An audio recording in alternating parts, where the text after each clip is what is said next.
I'm not going to go over the ride. It's 55 years ago this month. This month. 55 years ago that Debbie Hogan and I got in that car. Nobody admits it because he was not in the place where he was supposed to be. He was further away than he had ever been, in my opinion. So I'm not going to go over all of that. And Debbie, well, I will say this. My mom was born in 1926 in Philadelphia. Then she went back to Germany and came back in 1933. She was 6 years old. Didn't speak English. She loved her grandfather. My grandfather went back. Lusitania or something, I don't know, some boat. And she came back with him. He went over to Germany and got her from one of the grandparents, grandmother or whatever. Some guy had come in power, whatever, get Ingeborg back to Philadelphia. So he went over and got her back. And anyway, she was born in 26. Mrs. Davis was a couple years younger, so let's call her 22, 24. Debbie's mom was born a little bit later, 1930. Okay, let's say 1930. Well, this was 1967, and I said Jeannie was 19 years old. So we'll call her 20 to make it easy. So 20 from 67 is 47. If Jean was only 18 or 19 years old. Okay, she wasn't married to Joe Hogue. So I'm sorry. I don't know if it might be. She always had a darker appearance. She looked like Audrey Hepburn and Liz Taylor combined, a young Liz Taylor with long hair. She looked more like her mother.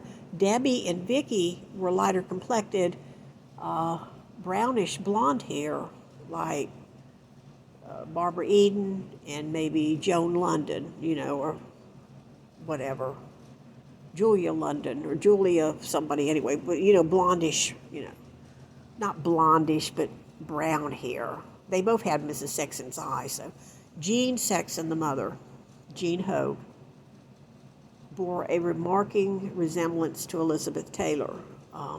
She would use that to her advantage. She was bipolar, but she was working in a nightclub called the Heart of Jacksonville, and she was an organist, and she was a maitre d'. So if back then you imitate somebody, she looked exactly like Elizabeth Taylor. Look at a picture where Elizabeth Taylor is starting to go gray and is made up, and it has all that mascara and a birthmark and all these things.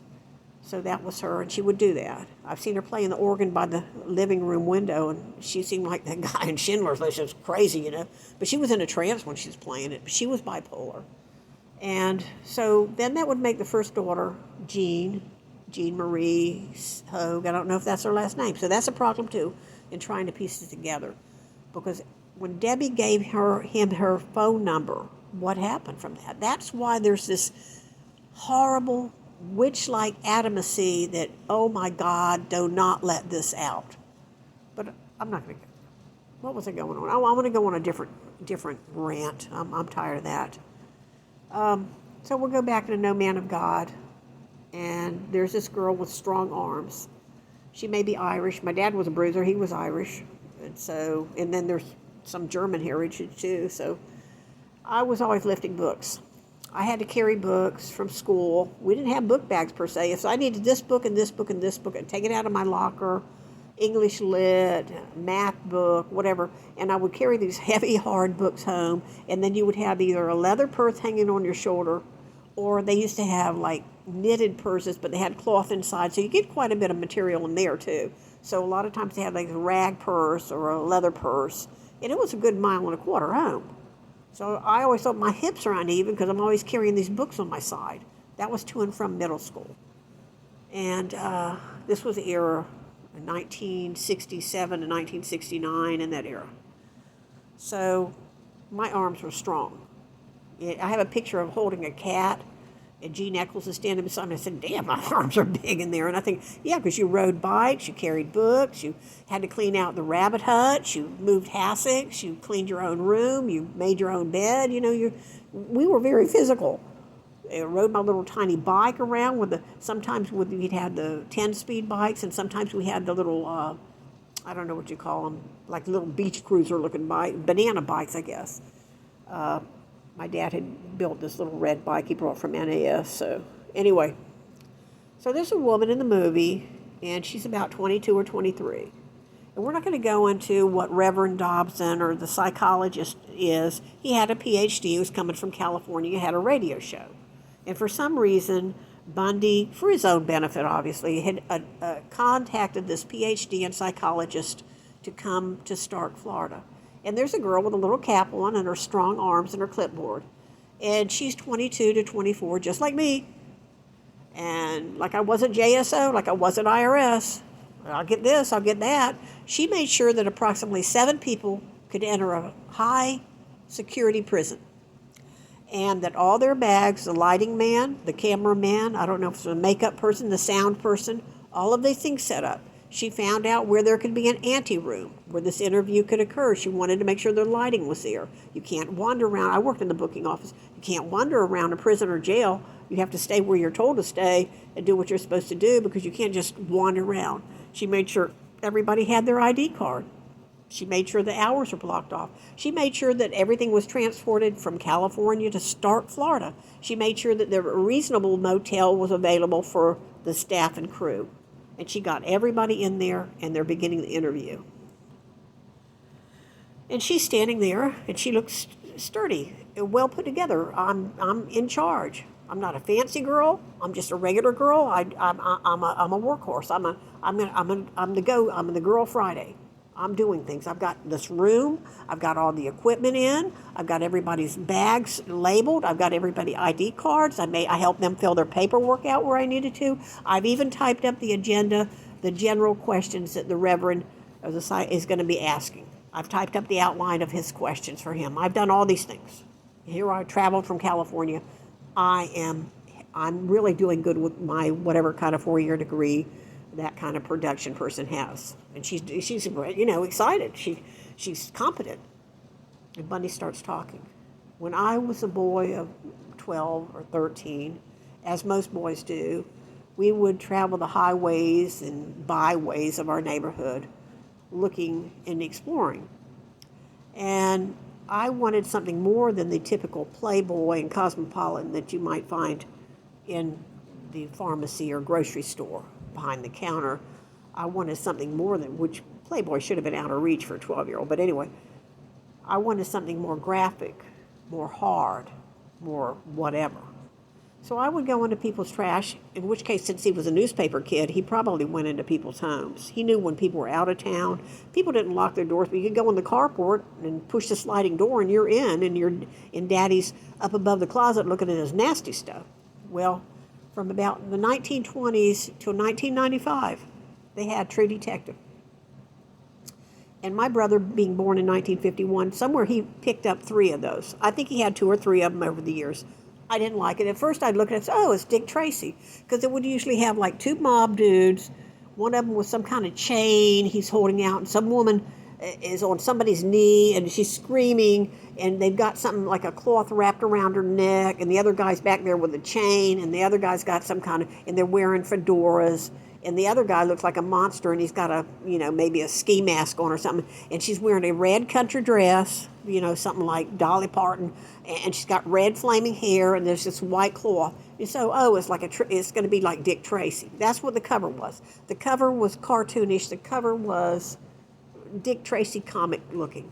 But if you open it up and look for enough of the ads, which was cigars and weightlifting and stuff, I've looked them up, I remember, you'd see someone laying in a pine forest or on the side of the road or behind a dumpster with a sheet over them. Because back then, you put the sheet, they have tents now, but they would put the sheet over the victim. And then they would show you, maybe not her face, but you see like 35 pricks in her body where somebody had taken a Phillips head or regular screwdriver and just poked the crap out of this person. Or, and then they go into the story and there's a state trooper standing there or whatever, and they say, Emma Fulbright was walking in near the Ocala Forest at the convenience store, and she has been discovered today. If anyone has any information about Emma Fulbright, and they show her torso macerated with these things. So you think, dang, it looked like Dick Tracy on the cover, but this is crap, true crime, And then you pick up another one, and they might show the what is it called? The black dahlia. And there's a torso, and then there's two hands, or they might have the killer takes off the hands, and so there's a body laying there, and you say, oh my God, and the hands are removed, two or three of them, and they go into detail about someone is going, and it's really horrible. It's absolutely horrible thing. And I think my brother picked up two or three of those over the years. Not many. It can be a mistake. You say, oh, this looks interesting. You grab it. You like Mad Magazine. I'm going to see what this is. And, say, well, okay, this is something I'm really interested in. So anyway, this was the time, this is what you see. So, not a lot. Not my father. Just, I think my brother picked up a couple of those. And I don't mean, like, we had comic books that were like, we had 50 comic books, Richie Rich and Little Dot and, Flash and Batman and Spider-Man and Superman and, anyway, we had all those. So anyway, getting back to the girl, she's sitting there and it's like, okay, I've organized all this. I'm standing here because you can't wander around death row inside a prison, right?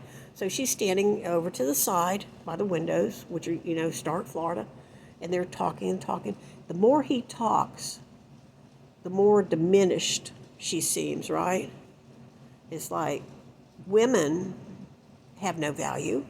You know what I get, sir. You know what I'm talking about when I went over the line. And, okay, it's as if you have no power, no authority, you're not in charge, and if any man wants to, he can eviscerate you and just throw you up behind a dumpster somewhere, And they can sit there in a rational tone and describe how these girls and women were just tossed aside like a wet tissue or something. Just like I killed them and I threw them aside.